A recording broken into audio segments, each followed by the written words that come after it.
Imagine you're driving this incredibly high-performance sports car down the highway at, I don't know, 120 miles per hour. Okay, I'm picturing it. The engine is just roaring, the wind is rushing, and you're passing literally every other car on the road. But, and here's the catch, right there on the dashboard, the check engine light is just blindingly red. That's never a good feeling. Right. You're moving incredibly fast, but there is this undeniable mechanical warning that something under the hood is about to just give out. Yeah, totally. Well, welcome to NovaStream, your 24/7 home for live crypto markets, global financial indices, and, the breaking news that moves them. It is Monday, May 11th, 2026, and we are really glad you're tuning in. Definitely. Thanks for being here with us. Whether you're keeping a close eye on the BTC Sparkline charts on your second monitor right now, or, maybe you're tracking Forex pairs while you work, we're here to bring you the highlights of the day. Yeah, and the mission today is really to connect the dots across today's auto-curated headlines. We want to help you understand the massive capital rotations happening globally right now. Okay, let's unpack this, because right now, looking at the global financial indices ticker on the screen, that sports car analogy I just made feels, well, incredibly relevant today. It really does. The S&P 500 is absolutely surging, but it's colliding head-on with some very serious real-world geopolitical bottlenecks. Yeah, the divergence on the screens right now is it's remarkable. I mean, if you look purely at the equity markets, the optimism is reaching historic levels. Oh, completely. Like Yardeni Research just published their updated 2026 year-end target for the S&P 500, and they raised it to an incredibly aggressive 8,250. Wait, 8,250? Yeah, and just to put that in perspective, their previous target was 7,700. So it's a massive jump. That is huge. What's their justification for that? They're characterizing this whole environment as an earnings-led melt-up. They argue it's being driven almost entirely by the massive profits materializing in the artificial intelligence sector. Right. The AI boom just keeps going. Yeah, and they're actually assigning an 80% probability to a scenario they're literally calling the Roaring 2020s. And other major institutions are totally echoing this sentiment. Like who? Well, Deutsche Bank is looking at 8,000, and HSBC is targeting 7,650. Wow. Well, I mean, the numbers are undeniably huge. However, when you look at the internals of this rally, the participation is incredibly narrow. Yeah, very narrow. It's still heavily dominated by the Magnificent Seven tech stocks. And that brings us right back to that flashing check engine light I mentioned. Like the sports car analogy. Yeah. A narrow rally usually indicates that the broader economy isn't, sharing in that hyper-growth. So what is driving this relentless momentum when so much of the market is actually lagging behind? What's fascinating here is the underlying psychology of a melt-up. In a traditional healthy bull market, equities climb a wall of worry. Right, people are cautious. Exactly. Investors are cautious, they take profits, they evaluate fundamentals. But in a melt-up, the psychology shifts from calculated risk to just pure fear of missing out. The FOMO kicks in. Yeah. The mechanics completely change. Institutional and retail investors alike begin treating any pullback, even a minor one, instantly as a buying opportunity rather than a warning sign of a broader macroeconomic correction. So they basically act like the upward momentum is a permanent structural feature rather than just a cyclical phase. Yes, exactly that. So they are effectively ignoring the warning lights because the car hasn't stalled yet. But that immense U.S. economic resilience is about to be stress-tested in a major way by the breaking news out of the Middle East. Oh, absolutely. We're seeing it directly impact global energy supplies right now. While the stock market is flying high, oil prices and the situation in the Strait of Hormuz are, well, they're telling a much more grounded, physical story. Yeah, the geopolitical messaging over the weekend was decidedly split, which is creating a ton of friction in the commodities markets. Right, so let's look at the facts coming across the feed. Last week, Secretary of State Marco Rubio stated that Operation Epic Fury had concluded, and he noted that the objectives of the operation had been achieved. But then the weekend happened. Right. In Sunday interviews, both President Trump and Israeli Prime Minister Benjamin Netanyahu stated that the military conflict with Iran is not over. That is a massive discrepancy between the State Department and the executive branch. Yeah. What specific objectives are they saying still need to be addressed? Well, according to the interviews, President Trump stated that while Iran was defeated militarily and he estimated that about 70% of U.S. targets in Iran had been hit, he said the administration could continue operations for 2 more weeks to hit the remaining targets. And what about Prime Minister Netanyahu's stance? He laid out a very specific list of unfinished business on his end. He emphasized that enriched uranium enrichment sites and Iranian-backed proxies still need to be dismantled. Okay, so a very clear list of military goals. Yeah. He noted that a diplomatic agreement to remove the enriched uranium would be the ideal method, but he stressed that the physical capability to remove it remains actively on the table. And this ongoing friction has effectively choked the Strait of Hormuz, which, is one of the most critical arteries for global oil. Yeah, it's a massive bottleneck right now. We are seeing the real-time impact of that bottleneck on our commodities feed. Mm. U.S. gas prices have surged from a national average of $2.98 pre-conflict to $4.52 today. It's a huge jump. And if you're watching from California, that average has blown past $6 a gallon. Ouch. Yeah. So in response to this surge, Energy Secretary Chris Wright announced the administration is considering pausing the 18.4-cent federal gas tax to provide consumers with some relief. Right, a tax holiday. But let's look at the actual math here. If gas jumped over $1.50, saving 18 cents feels like, I don't know, using a bucket to bail out a flooded basement. That's a good way to put it. So what does this actually mean for the consumer? A minor tax holiday doesn't fix a broken global supply chain, does it? Objectively, it presents a very complex economic dilemma for policymakers. Pausing that 18.4-cent tax would provide a slight immediate reduction at the pump for the consumer. Right, a few cents off. Yeah, but the trade-off is that this specific tax is the primary funding mechanism for the Highway Trust Fund. And that fund is huge, right? Yeah, it generates roughly $36 to $40 billion annually. And that money is strictly allocated for road construction and infrastructure maintenance. Oh, wow. So if you drain that, you've got problems. Exactly. Draining that fund creates a secondary infrastructure deficit down the line. Furthermore, Secretary Wright himself acknowledged during his statement that while a tax pause lowers costs slightly in the short term, it totally fails to address the root cause of the inflation. Which is the supply chain. Right. The true structural fix to the price surge is reopening the Strait of Hormuz and stabilizing the physical flow of oil, not simply easing domestic tax burdens. So if the Middle East is the immediate pressure point on energy supplies, where is the pressure point on global trade?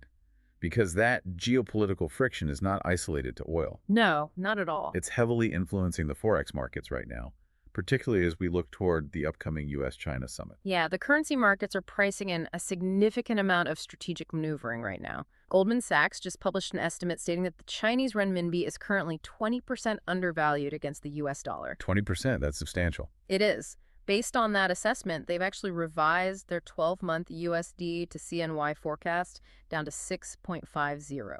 Oh, interesting. Yeah, they're anticipating the renminbi will strengthen, potentially as China allows it to succumb to upward pressure during these upcoming trade negotiations with the U.S. Just to translate how that works mechanically for anyone tracking this, an artificially undervalued currency makes a country's exports incredibly cheap on the global market. Yeah. And that gives them massive economic leverage. So as President Trump prepares to meet with President Xi Jinping, both sides are holding some very significant economic bargaining chips. Yeah, and the bargaining chips extend well beyond just currency valuations. What else is on the table? Well, at the exact same time this summit is being prepared, a bipartisan group of U.S. senators is heavily urging the administration to release a delayed $14 billion weapons package to Taiwan. And Taiwan is actively ramping up its own defense, right? They recently passed a $25 billion special defense budget to fund what they describe as urgently needed deterrence measures. That includes advanced technology to counter drone swarms. But the U.S. State Department has held up the formal notification of that arms sale for months now. Yeah, they have. According to the reports crossing our newsfeed, the delay is reportedly a strategic move to ensure a smooth, uncontentious meeting between the two leaders. And if we connect this to the bigger picture, the lawmakers involved, and this is representing both sides of the aisle, are arguing that American military support for Taiwan shouldn't be utilized as a bargaining chip in broader economic or diplomatic negotiations. Right. From a strictly macroeconomic perspective, all of these moving parts are intrinsically linked. You have an overvalued U.S. dollar, stalled global supply chains due to military conflicts, and incredibly high U.S. equity valuations. It's the perfect storm. It is. Yeah. When you combine those factors, it forces institutional capital to aggressively look for new, safer, or more profitable homes. Yeah, I mean, if you're an institutional investor watching energy spikes and trade gridlock, you cannot just sit in cash while inflation eats your yield. No, you'd be losing money every day. You have to find a place to put your capital where the upside outweighs the geopolitical risk. So where is the smart money actually hiding right now? Interestingly, the search for yield is pushing capital eastward. JP Morgan strategists issued a note this morning pointing out that AI investments in emerging markets, specifically targeting Asian tech stocks, currently offer far more upside than U.S. equities. Really? More than the US AI boom.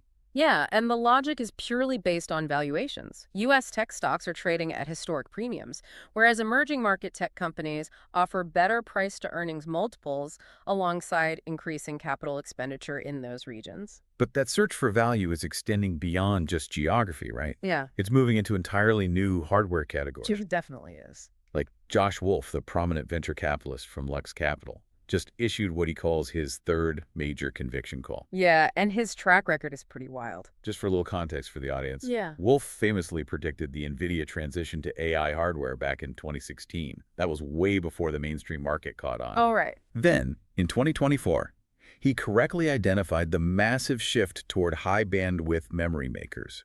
So when he speaks, people listen. His new conviction call for 2026 is a concept he refers to as life courting. Life courting, yeah. It represents the next evolution of wearable AI hardware. How does it work? The concept involves devices designed to continuously record, process, and summarize a user's daily life in real time. I mean, it sounds a bit like science fiction, having an AI constantly cataloging your day. It does, yeah. But here's the fascinating part about Wolf's investment thesis. He's not actually recommending that investors buy the stock of the companies making the actual life-courting devices. Right, he's avoiding the consumer brands. Exactly. It's like trying to invest in the early days of the smartphone boom back in 2008. You could try to guess whether Apple, BlackBerry, or Nokia will ultimately win the consumer market, or you could simply buy the company that manufactures the touchscreen glass. Knowing every single phone brand has to buy their components from you? Exactly. So Wolf is using the old gold rush strategy. Don't mine for gold, just sell the pickaxes and shovels. He's targeting the component suppliers. The strategy is brilliant in its simplicity. He is investing in the essential arms dealers, so to speak. Who specifically? He specifically names companies like Himax, which specializes in augmented reality optics. Then there's Nordic Semiconductor for advanced Bluetooth integration, and Enovix for next-generation high-density batteries. It's all the microscopic pieces. Yeah, the underlying macroeconomic logic is that the technology sector is about to experience a massive demand shock for physical microscopic components. Why the sudden shift to microscopic parts, though? Why not just cloud processing? Because the architecture of artificial intelligence is fundamentally evolving. We're moving away from the massive centralized data centers that drove the initial NVIDIA boom. Oh, we see. The future requires decentralized personal edge computing devices. Having an AI process your life locally on a pair of glasses requires billions of highly specialized, low-power physical parts. That is where the capital is flowing. Okay, so that hunt for the next exponential growth narrative isn't just happening in hardware components. It's actually the defining story flashing across our live crypto charts right now. It really is. For the retail investor just pulling up the daily Bitcoin chart, it looks like a completely dead asset today.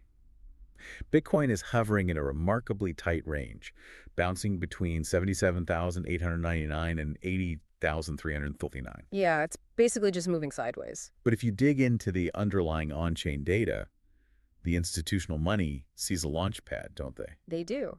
The data reveals a stark contrast between retail perception and institutional positioning. Active Bitcoin addresses just hit a 12-month low of 660,000. Wow, so retail is just gone. Pretty much. It tells us that retail spot buyers have largely stepped back from the market. At the same time, according to data from MEXC Research, institutional traders are currently holding a staggering 63% short positions on Bitcoin. Okay, let's translate that for a second. Institutions are actively betting that the price of Bitcoin is going to go down, or at least fail to break out. Yes. If the chart looks stagnant and institutions are heavily short, why hasn't the price totally collapsed? Why hasn't the capital left the crypto ecosystem entirely? Because of the mechanics of a crypto capital rotation. Think of the total cryptocurrency market cap as a single, massive, closed pool of liquidity. Okay, a closed pool. Right. During a major macroeconomic rally, almost all of that capital piles into Bitcoin first, as it's the most recognized asset. When Bitcoin reaches a plateau and stagnates, that capital doesn't necessarily exit back into fiat currency. It just shifts around. Exactly. Sophisticated investors start hunting for higher percentage returns further down the risk curve. Historically, the money flows out of Bitcoin and into Ethereum. Then it cascades to major alternative networks like Solana. And finally, it floods into the smaller cap altcoins. Classic waterfall effect. Yeah. This structural migration of liquidity is the exact trigger for what the market colloquially calls altcoin season. And we've seen this exact setup before. The last time the data looked like this was late 2021, right? Yeah, the parallels are striking. Bitcoin went sideways, doing absolutely nothing for about 6 months. During that exact same plateau, the broader altcoin market cap surged by roughly 1,200%. Yep. The metric to watch on your NovaStream dashboard is Bitcoin dominance. That measures the percentage of the total crypto market cap that belongs exclusively to Bitcoin. So when that drops, altcoins are popping. Precisely. When Bitcoin dominance peaks and begins to fall, while the overall crypto market cap remains stable, it proves mathematically that money is actively migrating down the risk curve. We're already seeing Ethereum and Solana ETF trading volumes ticking upward today. You mentioned those heavy institutional short positions earlier. What happens to the market if Bitcoin suddenly breaks upward against all those bets? That is where the technicals become truly explosive. If Bitcoin breaks above the 80,297 resistance level on high trading volume, those institutional short positions get liquidated. You get wiped out. Yeah, they're forced by the exchanges to buy Bitcoin at market price to cover their losing bets. This creates a feedback loop of forced buying known as a short squeeze, which could rapidly propel the price up to the 85,677 range. And if it goes the other way? Conversely, if it loses the 78,000 support level, the technical charts indicate a likely retest of the low 70,000s. Either way, this sideways friction acts as the catalyst forcing capital to flow elsewhere in search of yield. Well, if capital is aggressively rotating out of Bitcoin to chase altcoin yields, what happens to the massive corporate whales who have staked their entire existence on holding Bitcoin forever? Yeah, that's the big drama today. This brings us to MicroStrategy and its founder, Michael Saylor. They built an entire brand identity and corporate philosophy around one golden rule: never sell. Never sell. It was their whole mantra. It was the social contract they made with their shareholders. But on May 5th, during their Q1 earnings call, Saylor broke that 5-year rule. He announced the company might actually sell some of their Bitcoin treasury to fund stock dividends. And the market reaction to that announcement was instantaneous and brutal. MicroStrategy stock dropped 4.3% within hours of the call. Ouch. Yeah, furthermore, the polymarket betting odds of the company selling Bitcoin before the end of the year skyrocketed from 13% to 87%. So nobody trusts the whole strategy anymore. Right. To manage the immediate public relations fallout, Saylor initiated a media tour to clarify a new operational framework. He stated the new corporate rule is a 20-to-1 ratio. Meaning what, exactly? They will buy 10 to 20 Bitcoin for every 1 Bitcoin they sell. The objective is to remain a net purchaser of the asset, even while utilizing a fraction of their holdings to cover mandatory dividend obligations. And the financial engine powering this new ratio is their preferred stock, ticker symbol STRC. They raised an astounding $3.2 billion through STRC offerings in April alone. It's a huge amount of leverage. Yeah, preferred stock operates a bit like a loan from investors, and in this case, it requires an 11.5% annual yield. That is a massive cost of capital. It really is. According to Saylor, Bitcoin only needs to appreciate by 2.3% annually for their existing reserves to cover those dividend obligations indefinitely. Right, that's the company line. But I have to push back on this narrative. Even if the spreadsheet math works perfectly, hasn't he fundamentally altered the trust dynamic with his investors? Yeah. Economist Peter Schiff pointed this out over the weekend, arguing that when the market inevitably turns hostile, Saylor will be forced to crash the STRC dividend before he ever allows his precious Bitcoin reserves to be liquidated. This raises an important question regarding trust versus math. Saylor is essentially asking retail and institutional investors to trust a highly engineered financial mechanism over a simple ideological promise. Which is a tough sell. Very. That 20-to-1 purchasing ratio only functions properly if three specific macroeconomic conditions hold up. What are they? First, market demand for the STRC preferred stock must remain strong. Second, Bitcoin must maintain that minimum 2.3% baseline annual growth.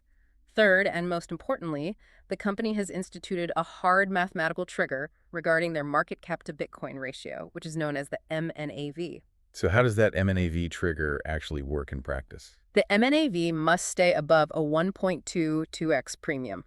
Currently, it's hovering dangerously close to that line at 1.23x. So it's right on the edge. Yeah. Yeah. If the premium drops below 1.22, the company is legally obligated to issue more stock to buy Bitcoin to rebalance the ratio. If the stock demand isn't there to support that issuance, the capital engine stalls completely. And then what? At that point, selling Bitcoin shifts from being a strategic portfolio choice to an absolute financial necessity to avoid default on the dividends. Wow. So investors are essentially watching that 1.22x trigger line like a hawk.